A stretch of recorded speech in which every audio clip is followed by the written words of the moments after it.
We in the building. What's going on, Staliion? Walaikum salam wa rahmatullahi wa barakatuh.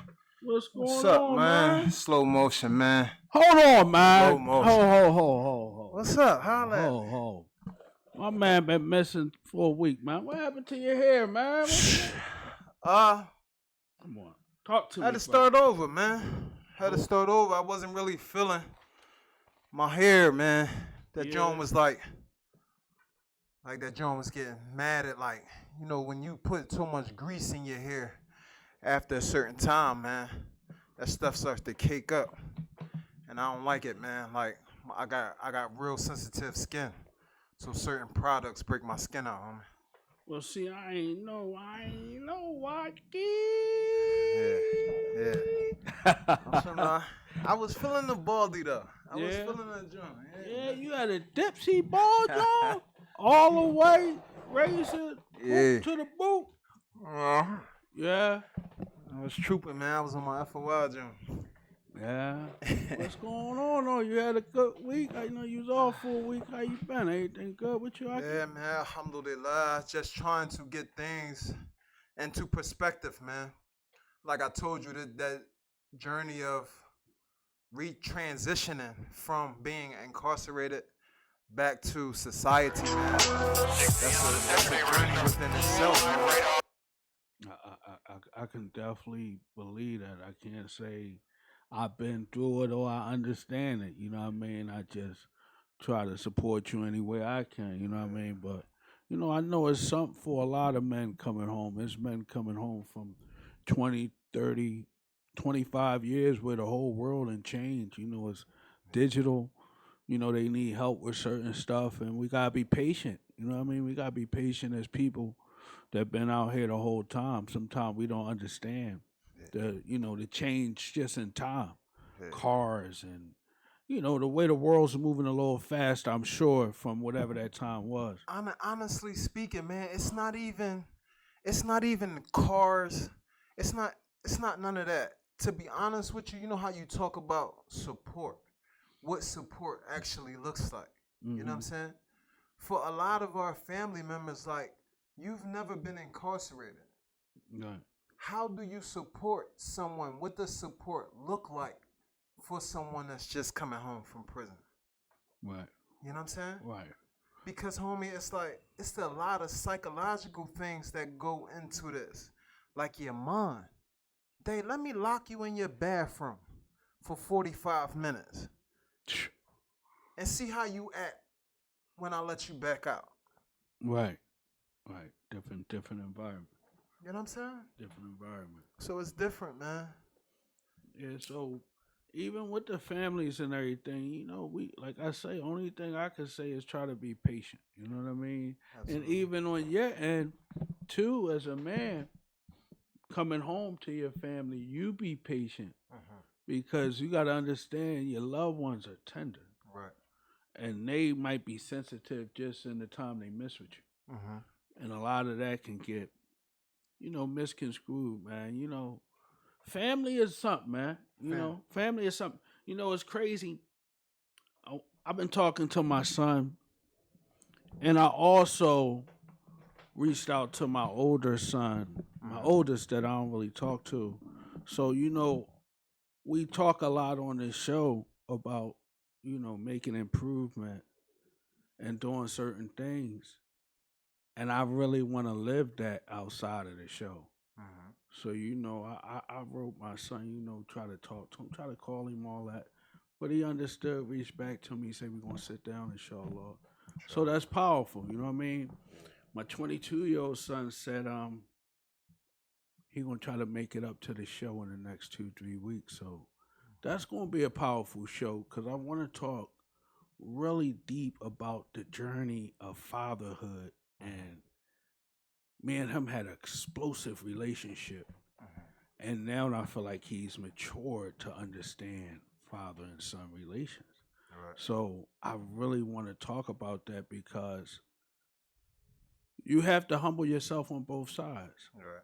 And I always tell my youngest son, inshallah, Allah soften our hearts. You know what I mean? And time while we on this earth. You know what I mean? So for everybody out there, when you dealing with your loved ones, man, don't waste time in life. Mm-hmm. Time is a ticker. We don't know how law gonna change our paths. Mm-hmm. I was telling my son this. I say, listen, watch your interactions with people. Right. You don't know your last interaction with your homie, with your mother, with your father, you understand what I'm saying? Yeah. And sometimes that sit with people for life. Right. Good, bad, positive. Them last interactions is meaningful. So Yeah. That's a fact, man. It's like I tell you all the time, homie, man. I feel like I just had a nice conversation with one of my little cousins, man, and her youngest brother is actually going through incarceration. He caught a little case. He caught some drama. You know what I mean? mm-hmm. But he's his mother's only son. Mm. He got 3 sisters.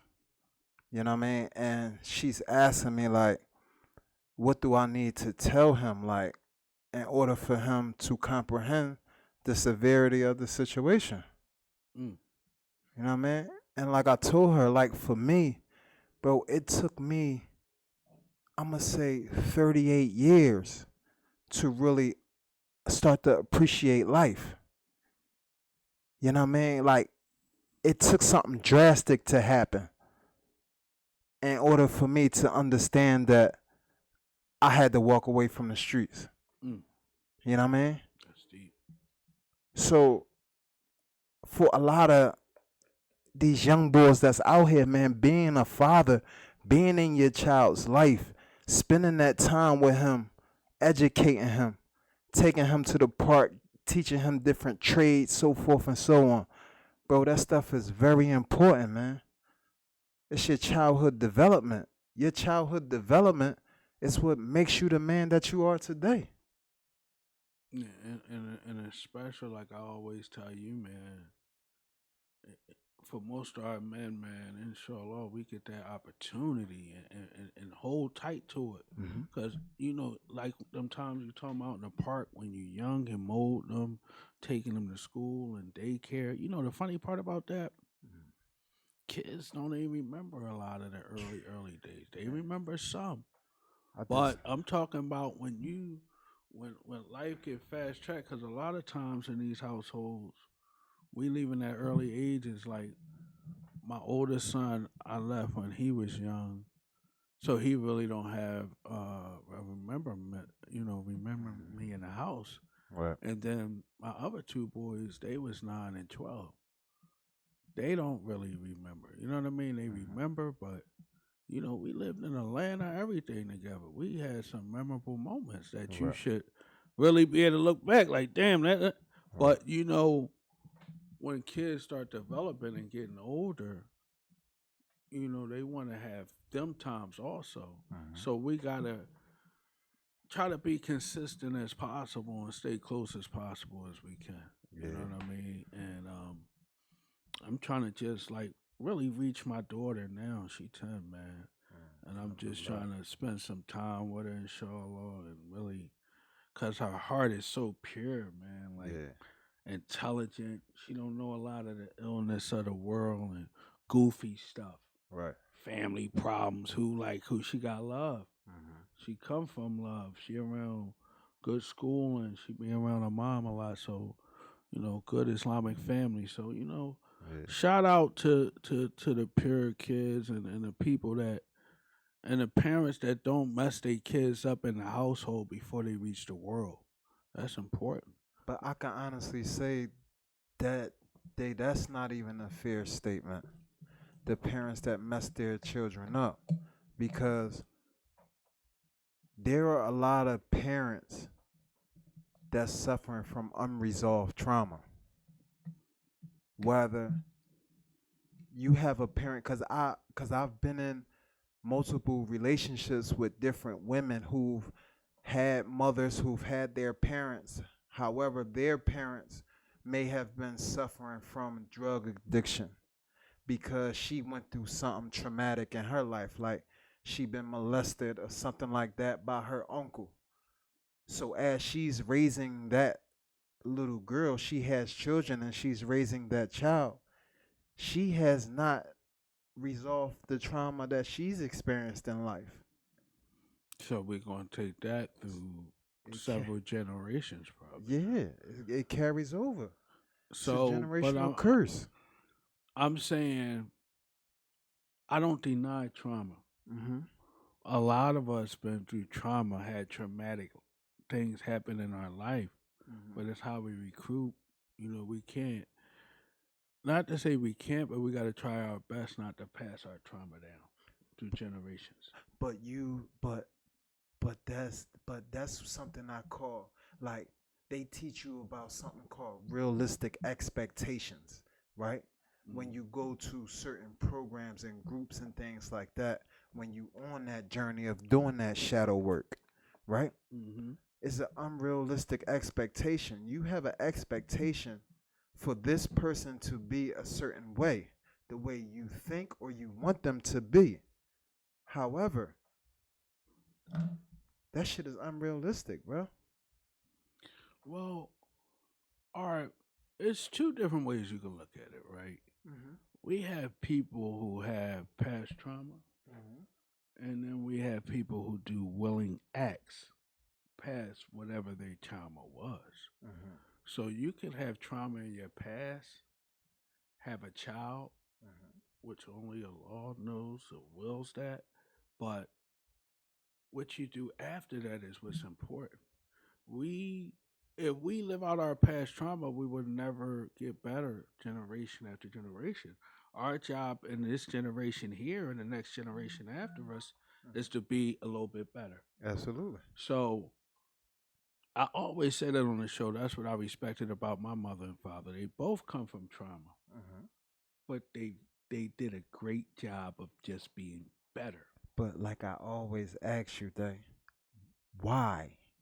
Why what? is that? Why what? Why did they do a good job? What you mean why? Because Simple. they sat down and they was determined to be better, to educate their kids, to put them in a certain environment. They did it collectively, mother and father. They grew up in the same environment. My mother was born in Richard Island. My dad was from 12th and Wallace, 2 blocks away. Right. So they knew they wanted a different environment for their kids collectively. So that's why. So they took us to different places to see different things. Right. We was traveling as kids. We didn't go to the neighborhood schools. We didn't think normal. Yeah, my dad had us in different type business environments. Our schoolmates, they parents owned businesses. So we was around people that was educated. So we was educated. We believed in our education. My mom was an educated woman. She was strong on education. After school, you had to do more school at home. This kind of was missing. Some of these kids wouldn't be disciplined enough to understand that. And it was hard for me when I was a kid. Yeah, after school, you might have to do another hour or two of work. Ain't no going outside to play right now. Right. I want you to be a little bit more educated and advanced, maybe than the child next to you. Right. I want you to read. I want you to know your timetables before everybody. I want you to know math without counting on your fingers. I want you to be able to read and look at the crowd while you're reading. Yeah, I come from that type of stuff. So, yeah, that's what you do to make things better. Now, I understand that, and bro, I'm gonna tell you, like, the way in which you were raised in a 2-parent household, having 2 parents be there to support you throughout your development, bro, that's a blessing, man. Alhamdulillah. That's what you consider to be a nitma. That's a mercy from Allah, right? However, there are a lot of us within this community. Let's just say the city of Philadelphia. Because like I told you before, we live in a country that has the highest percentage of single parent households in the world. But I can't count on one hand how many children that I grew up with that had both mother and father in the household? Well, I want to say this on the flip side of that. My dad maybe left the household when I was 12. Mm-hmm. So I did get to see both worlds. Mm-hmm. Where now you have to step into being a young man or the man of the house and protect mother's single mom, and she's figuring out a lot alone by herself, Right. without the support of anything else. So I learned fast. I matured a little bit fast. And see, that's where I talk about young men working while they're young and they teens and learning that little discipline time. All these city programs they got and stuff. It's good. Start saving a little money, a little savings account. Showing your mom you can help with some school clothes money, get you some sneakers, whatever you like. It shows a little bit of discipline. It ain't nothing hard when you like in them 15, 16, 17-year-old ages that's you're going to work too hard. You just learning good discipline and pre-work ethics before you turn 18 and 19. I got a question. Mm-hmm. A lot of people talk about discipline, right? Mm-hmm. However, when you talk about discipline, what is this discipline? What does that mean? Like what does it? The discipline goes a little bit along with responsibility. I'm talking about like if you put up against the wall, like your back is against the wall, like you see your mom is now a single parent, Right. and she might be struggling a little bit. Mm-hmm. That's what I mean by like growing a little, maybe maturity faster. So if I'm a young man in a house and it ain't a lot of food, Right. what's my survival skills? Mm-hmm. I'm not really of work age. I'm not in the streets. How do I help? So you know what I did when I was young? I took my brother. We brought my cousins from North Philly. We started knocking on every door in Mount Airy. Hey, how you doing? Do you need your grass cut? And then I got a little book. Start writing them down. This lady live on such and such street. Bop, bop, bop, bop, bop. We be back in a week or two. I built a clientele. Right. I was a young teenager. After we would cut grass, we would come to my mom. Hey, mom, here's a little couple dollars for groceries. We've been cutting grass all this Saturday or Sunday. Right. Here's some money for groceries. In turn, go get whatever needed for the house. That's something positive. Right. Because a lot of times in our neighborhoods, when we them ages, and our mom might be struggling, we might take it in a negative direction. Absolutely. Hold up, let me go get a pack. Let me go rob some fucking body. Mom says she hungry tonight. Right. I don't care about what nobody say. We not going to sleep hungry. Right. So it's different paths you can go down with the same idea. So that's why I'm talking about like a little bit of thought process. So your mom might need you. You know what I mean? Could your mom lose you at that time that she's struggling? Could you catch that case while mom struggling with the rent, the mortgage? Yeah, absolutely. The reason why I asked you that because you're talking to somebody that did it. Okay. Everything that you discuss, I lived it. Okay. I am that. However, at the same time, like I told you, man, my education is very important to me. I had to understand some things about myself that the average motherfucker don't want to tap into. You dig what I'm saying? That's how you implement change, right? Because you got to understand something. Like I said, your situation is different. First and foremost, Umar ibn al-Khattab, right? Radiallahu anhu. The Prophet Muhammad sallallahu alaihi wasallam, his companion, right? He had a statement that he made about discipline. He said, the best of discipline is that which is done at a young age. On the other hand, if a boy is left to his own characteristics and he matures possessing these characteristics, then changing him will be difficult. Right?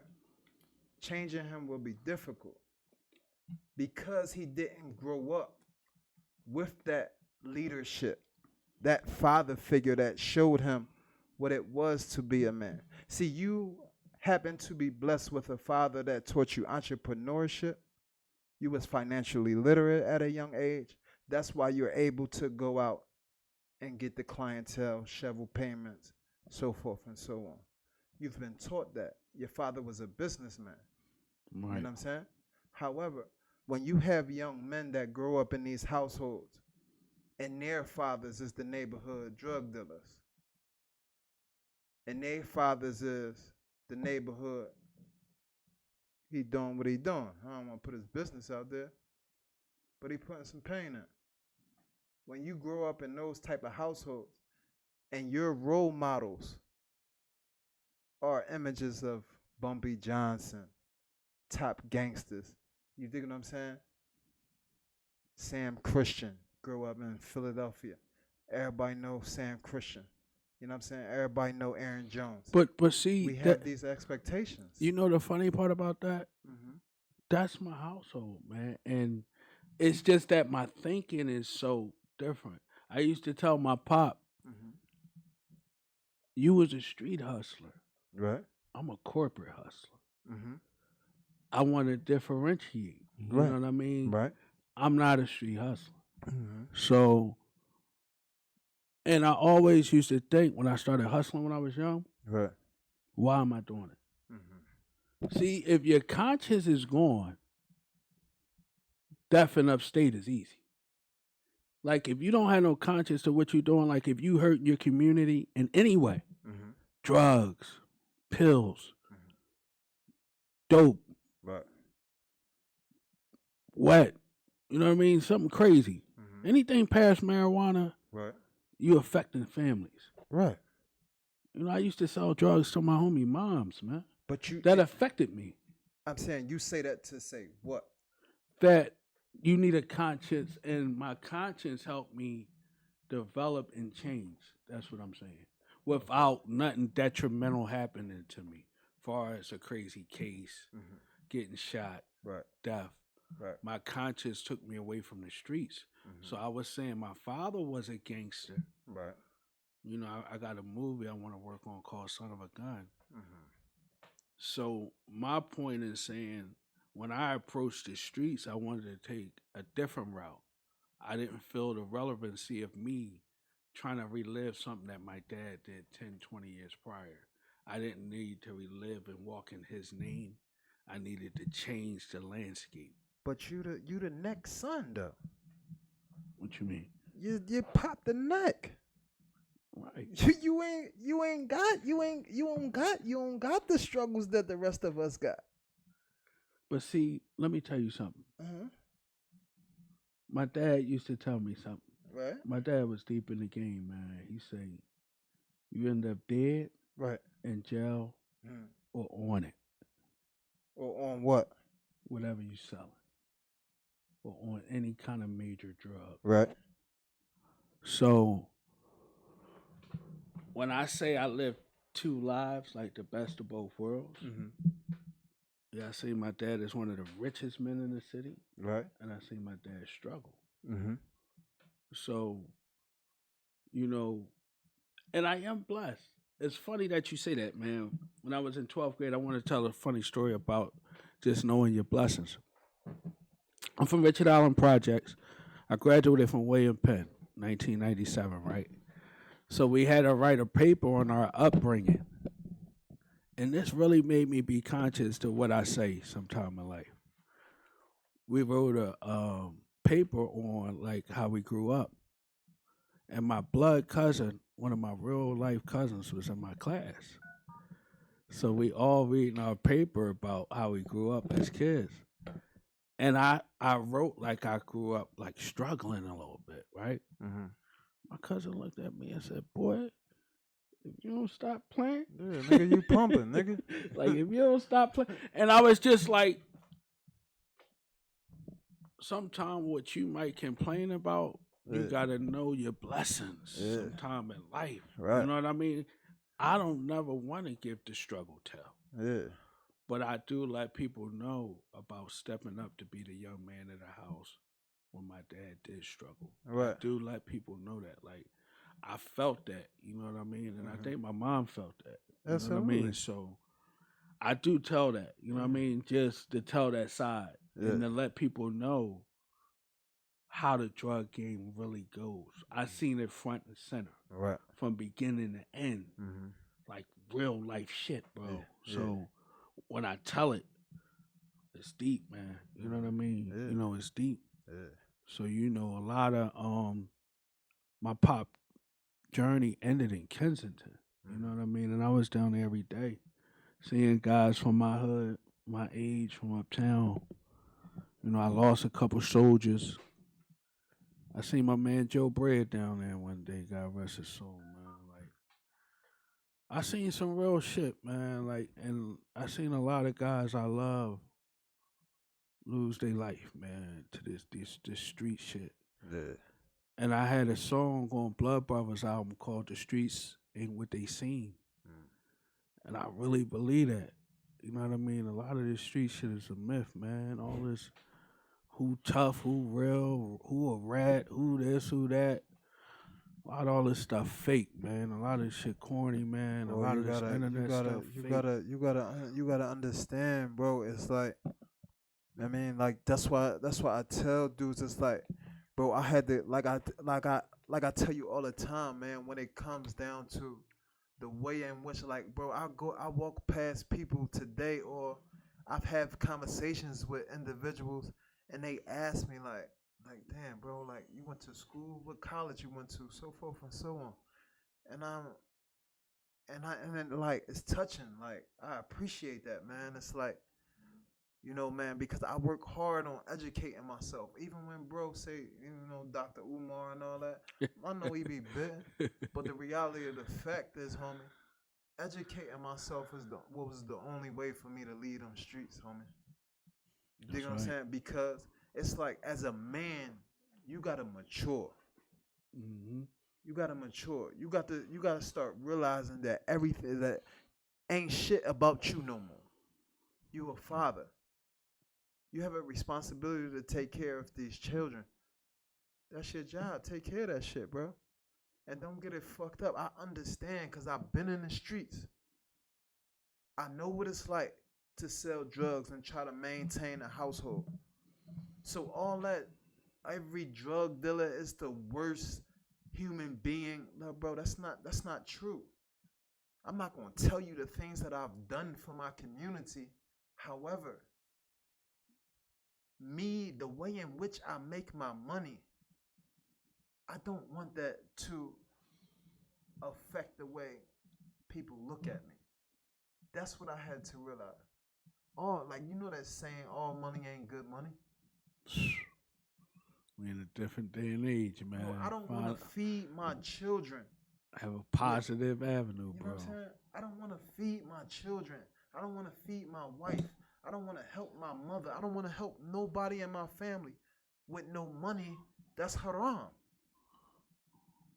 This money is wrong. You going the right route right now, brother. You doing it the right way. Stay moving right. Doing what you're doing, inshallah. Inshallah. I got a question, man. I want to switch gears a little bit. What's up, mama? I want to ask you something, man. We've been serious, man. Listen. What you think about Megan and Klay, man? I gotta ask you, man. What you think? It's been a lot twirling around this week. What's going on out here? Hey, man, you know, man, I don't really speak on too much, man, but I'm gonna address this.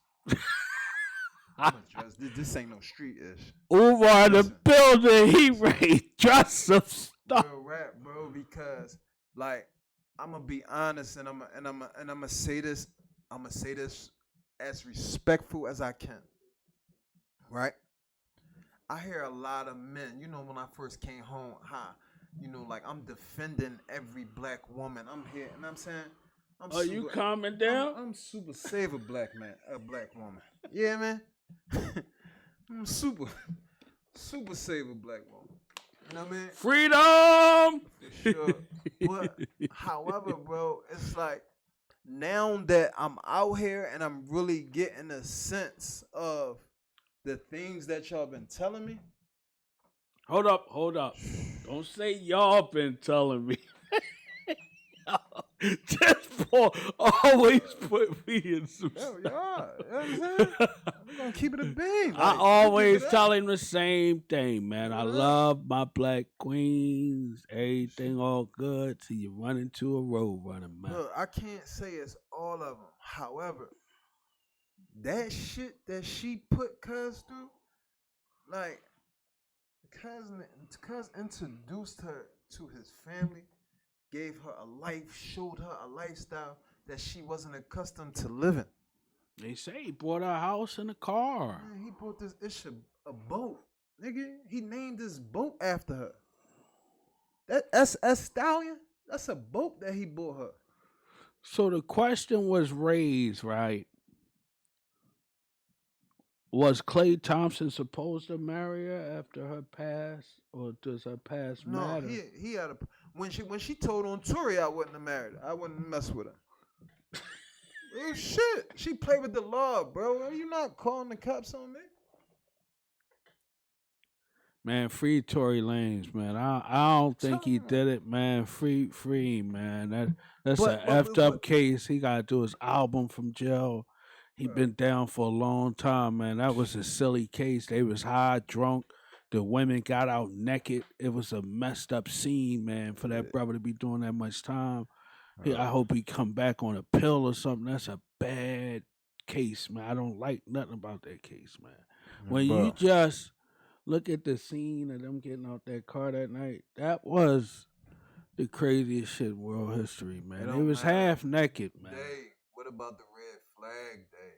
Klay knew she wasn't no good, bro. But they say Klay was having a good time. They say Klay needed some fun for the season. Yeah. He knew he wasn't keeping her around. Klay got $300 million, having a little fun, ain't nothing crazy. You know, he had some fun, sent her back where she belonged. Well, he was trying to wife her, bro. He 52 faked her, man. How he gonna try to wife her? He's sick, bro. That cons look like me right now, bro. Bitches is hurting us, bro. They hurting you already. You just came home, man. Bro, killing my junk. Hold up, man. They're killing me. The women killing you already? Yeah. How? You just walked up. You're supposed to be hot as fish. You're supposed to be chilling. Bro, I've never, like, bro, I was going to work the other day. I got off the bus. I see this lady. I'm trying to ask her for directions. Excuse me. She keep walking. Excuse me. I see this Muslim, bro. I said, damn, bro. Can you give me directions to where the Wawa is at? He said, yeah, homie, it's right over there. He said, bro, I'm sorry, bro. He said, I'm sorry that you're going through that.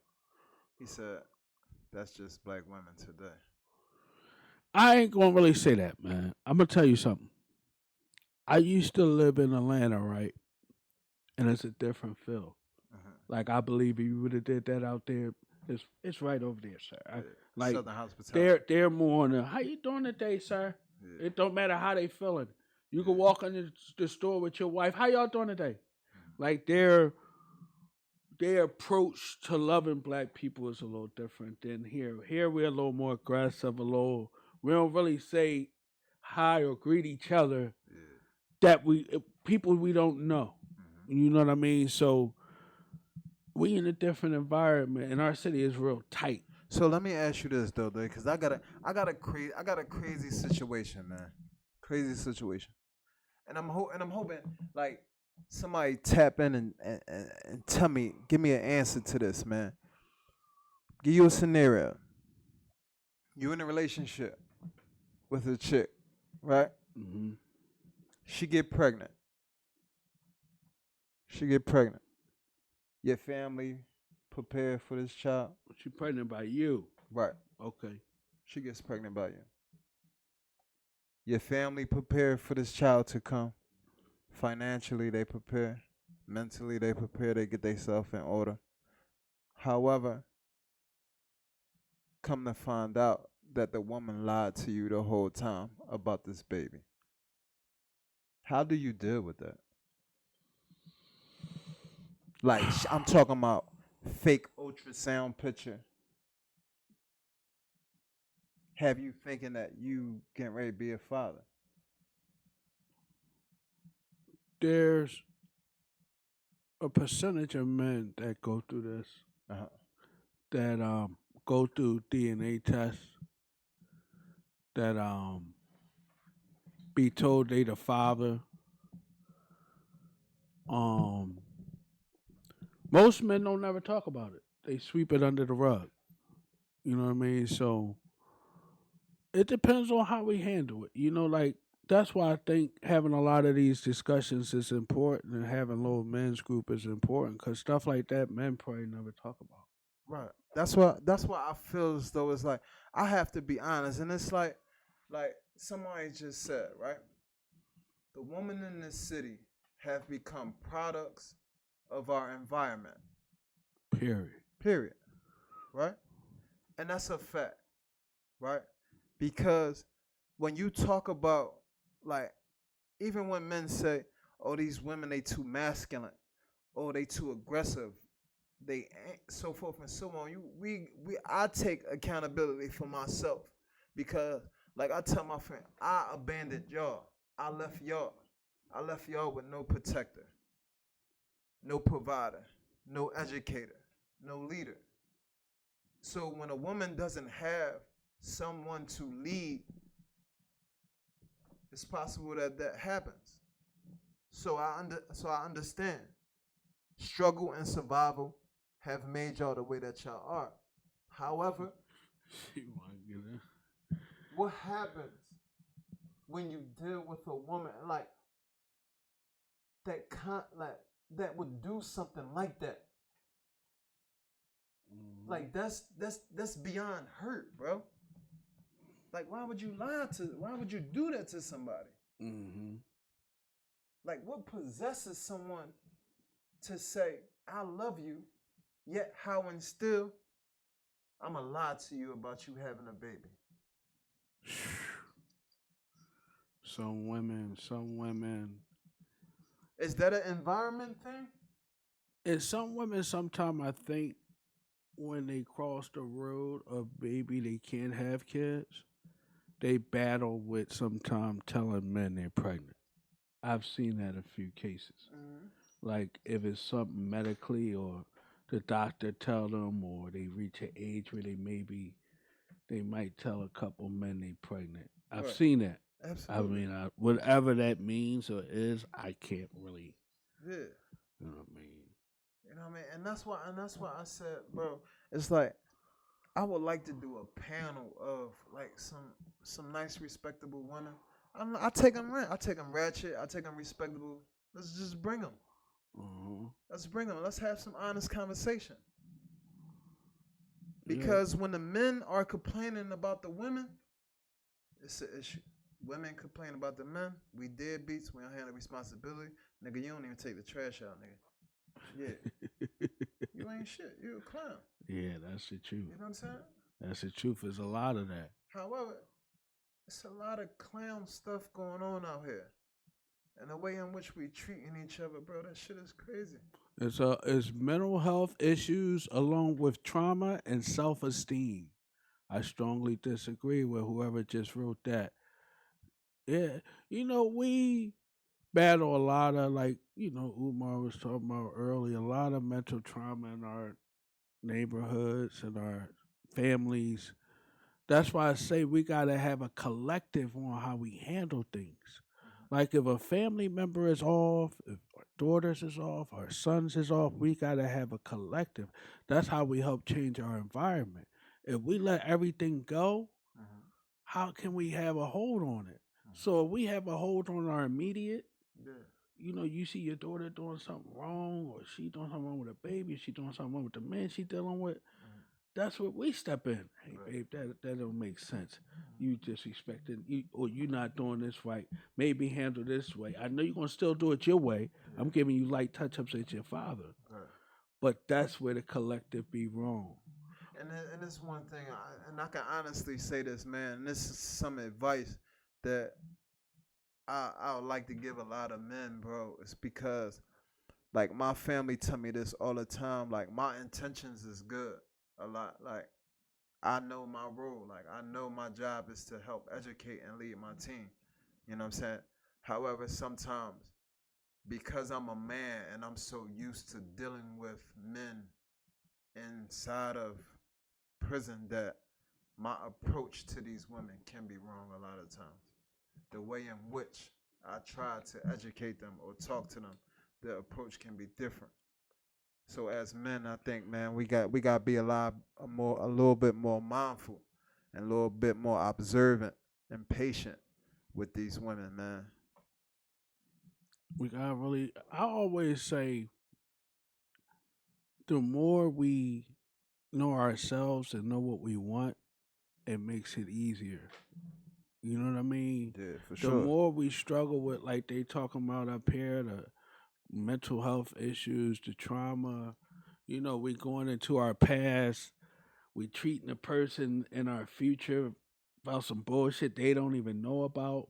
That's when we gotta take time to ourselves and either pray, get counseling, get that out of you. Yeah, Cause to go from relationship to relationship, you making kids, you doing that, yeah, you just building more confusion if you're absolutely, not handling yourself. absolutely. And that's even, we have trauma of trust. We have trauma of all types of stuff. So a person might need to be healed and founded. That's why I say we got to move slow and get to know each other. All them little traumas we can't handle in a short amount of time. You understand what I'm saying? Yeah, So if you really sit down with a woman right now and you really diving in slow, oh well, yeah, you had some childhood traumas and so or whatever, whatever. yeah, It gotta be dived into slow because that's a deep thing. yeah, for sure. Like even when you get into touching that woman and alone time with that woman and turning the lights out and all that. So that's why I just say I think sometimes we rush and we deal with people we maybe not need to deal with or we don't have the proper chemistry with. You know what I mean? So we gotta get back to it. That's all. A woman who would lie about a pregnancy is dealing with underlying issues. Okay. I definitely agree with that. Right. But see, from a man's aspect, we don't know that. We don't know what they are. We don't know that it's coming. Put it that way. I can honestly say that because I'm gonna keep it a bean. Like this 20 year off and on. 20 years, bro. Off and on with this individual. Mm-hmm. So it's like this not the first pregnancy. Like, you know what I'm saying? So I understand when you say it's underlying trauma somewhere, it's underlying issues somewhere that she's dealing with. Yeah, it's underlying issues that she's dealing with. However, at the same time, when you have a conversation with this woman and you explain to her what she's doing, and her reply is all about herself, then what's the mental issue there? Then maybe this is not the right mix for you. No, that's a fact. We can get the fuck out of here ASAP. Yeah, so because see what men do, it might be something we like or love about that person, and we forcing the wrong thing. That's even like in the Klay Thomas situation, right? Mm-hmm. You a baller. She done messed with 18 ballers before you. They say she fucked with one of his teammates or something before. My thing is, why make it that deep? That you know what I'm saying? Just say you my playmate. I'm not getting into all that. We But get ready to get married and that's why it's all over the place there. You gotta be honest about this. That's why it's all over the place. You wife and Megan? No. Why not? She seems like she liked to play. She had like 15 boyfriends in the last couple of years. No. So I don't give a fuck if she worth $1 billion, $1 trillion. I wouldn't want no woman to have 15 boyfriends in the last 36 months. This man is a college graduate. What that mean? That's what I'm saying. He's smart enough to know. He knew what he was dealing with. That mean you a college graduate don't mean a damn thing. But that's what I'm saying. That woman put that crab and claw on that boy. She put the great snake on his forehead. That's what I'm saying about. I'm looking at you like, nigga, you a clown. You on this? I'm talking about he on this joint like he hurt. Oh man, if he hurt, man. Oh shucks, you also have to know when you leave a woman alone, if it's been 20 years, that's an underlying issue right there. Were you there for her? Yes. Oh, somebody getting deep, man. I don't know who this viewer is, but they trying to tap into the tapper. I ain't ducking no rap. Like, let's get it. Like, yeah. Somebody wants some smoke on this. 20 years. 20. I can honestly say, right? I abandoned, like I say all the time, bro. I abandoned a lot of my responsibilities going to prison. I left them. I abandoned those women, right? I went to prison, worked on a relationship, thought I was coming home to be married to this woman, right? I'm talking about went through mental health, spiritual health. I'm the type motherfucker. I'm going to learn about my relationship, how to love the woman that I'm with. I'm that type of individual. I'm going to learn how to treat you, right? So I went through everything with this person. However, this person decided to do what she did. Somebody said also Klay was corny. He wasn't all that until he got with the Staliion, came in the picture. I believe Megan really liked him, but he fumbled and he's butthurt. I agree with that.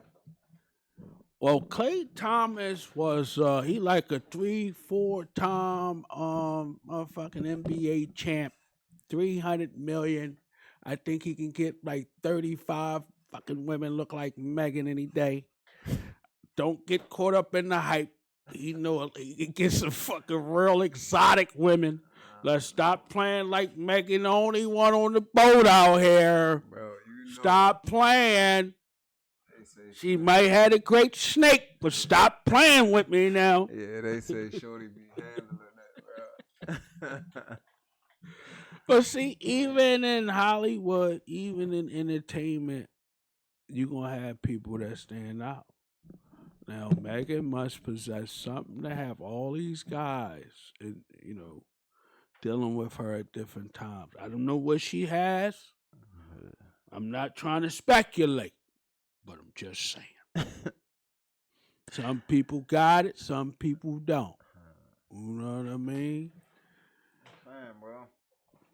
I'm not gonna hold you. Like, it's hard, man. You definitely gotta be smart. Would you wife Megan? Not at all. No? I told you she played with the police. I can't deal with the police.